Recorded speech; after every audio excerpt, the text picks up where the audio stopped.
the first couple of years like? What were the biggest challenges in the first couple of years for you? Because I remember you telling me in an earlier interview that there were times when you would actually drive your own car, and I remember it was a Fiat, and actually make deliveries because, there was nobody else to do them at that point in time. Take us through some of those stories.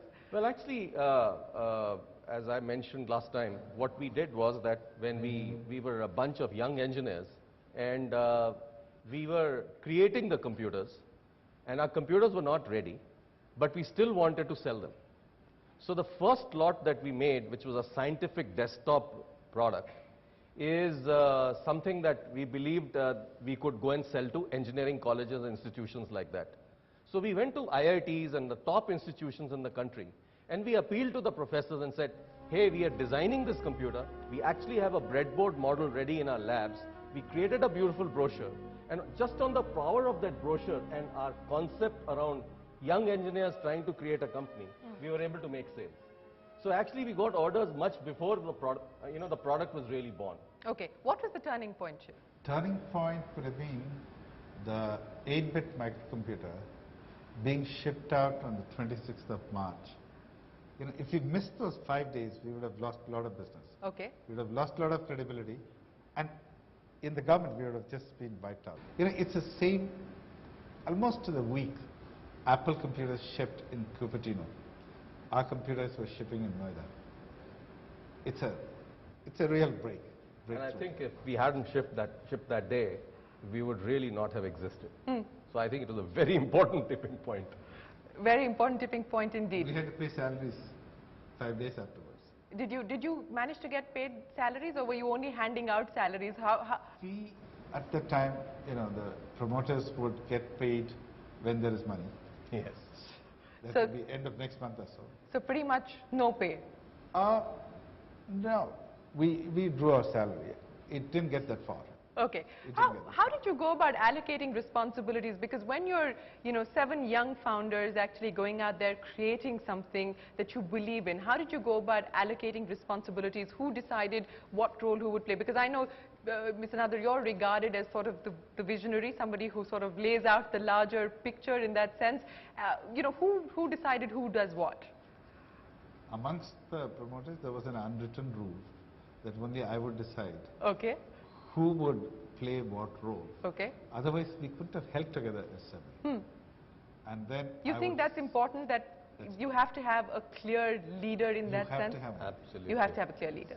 So this whole business of democratizing corporate hierarchies and so on and so forth, it works, but you need to have that one clear leader.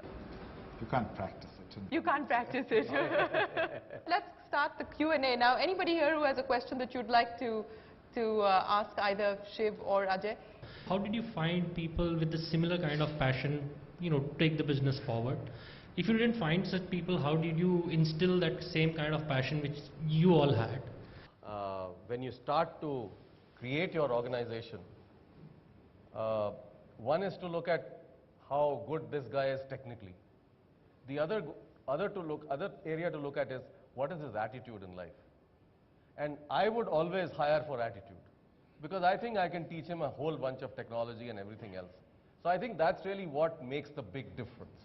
So there was a question, there was a observation you just said that you did take salaries and it did not ever reach that level. My question is that, there is always a stage in an entrepreneur's life where he has to take a decision about reinvestment versus dividending out profits. And when there are 6 people, it's easier because you push each other into more reinvestment or more dividend depending upon what the situation is.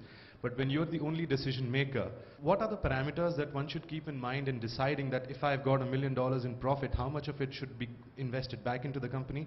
How much should be taken by the promoters? And what are the key drivers, and at what stage in an organization do you think this division becomes clearer in the mind of the entrepreneur? When Ajay said Hindustan Computers, we were also trying to avoid UP computers. Yes. It's very important. Can you imagine? There's no HCL Technologies. It will be UP Technology, UP Technologies, They tried to sell that idea of UP in many ways. We said, no way. It will be Hindustan Computers. And they were a partner. They had 9 companies, 9 joint ventures. They wanted to prove joint ventures could be successful. And to them, the measure of success was if it could be a dividend-paying company. So they said, dividend, at least a small dividend, please declare. When you are making profit, something should get back to the shareholder. None of us were keen on that because we came from a field in which dividend was not the norm. So to us, it was not a necessity, but we did nevertheless. So you were in a sense forced into that situation. Yes. So what would your advice be to somebody like Vineet at this point in time who's grappling with what to do, how much to reinvest, how much to give out as dividends, how much should he hold back for himself? I would, you know, you have your whole life ahead. Okay? There is no rush at all. After all, you've just started it. Okay? And you have a compensation. These days are days which are, you know, the fun is what you carry back as your paycheck. Your dividend is really the enjoyment. I think you have something else? No, I would not think in terms of dividends at all at this moment. Reinvest, grow the company, and, you know, go after your dream. That's really what's very important. And at some stage where you believe that maybe you go for an IPO or whatever, that's the time maybe you can start thinking of dividend. Yes, sir, go ahead. Yeah. What would HCL be today? Are you a more research and innovation company? Are you a more finance-driven company or a more marketing-driven company? That's for her to say. That's for you to say. It's your company. I'm a mere observer. But I would imagine research and innovation would, yeah? Absolutely. Okay. So quick answer there, research and innovation is how they go. And I think one key thing you have to remember is that even if when you look at research and innovation, marketing forms a very important part of any organization, right? Now, in marketing, when we set out to create HCL, we were creating businesses. So you actually created a market for a product that didn't exist. Okay, at those days we used to sell computers as a concept. That's how we started. So you actually have to innovate in marketing as well, in a lot of ways. For example, we created the EMI concept in this country. It didn't exist, right? We went to IDBI and we said, Computers, yes. give this for SMEs. And IDBI had a scheme for SMEs, and we started EMI on computers when nobody had really thought of doing it. And that created the whole market First for tax, computers. 3,500 rupees a month. 3,500. Boy, it was such a hit. Say, you know, you were, in hindsight, this was 20 years ago and you had your 6 partners again. How would you look at starting up a new business today? Not in terms of which industry to enter, but what are the factors that you would take into account? Today, Today. I'll tell you what I won't do. I would not go to insurance. I would not go to retail. You know, people ask me this question. Why should HCL not consider retail? Not retail, maybe some chain in the retail is within our knitting.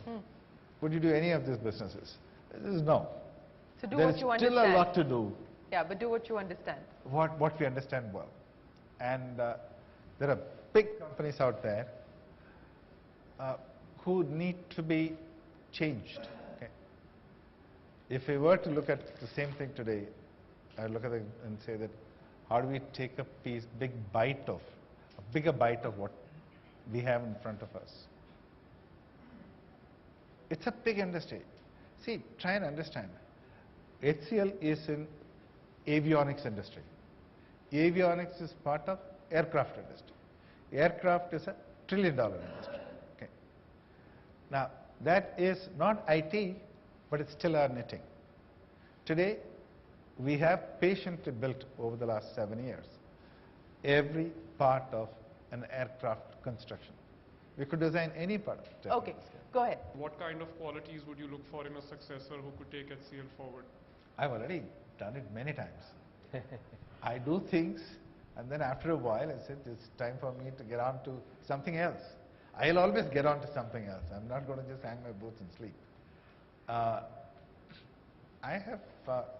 This is what I have done continuously. Okay. So what are the qualities that you look for?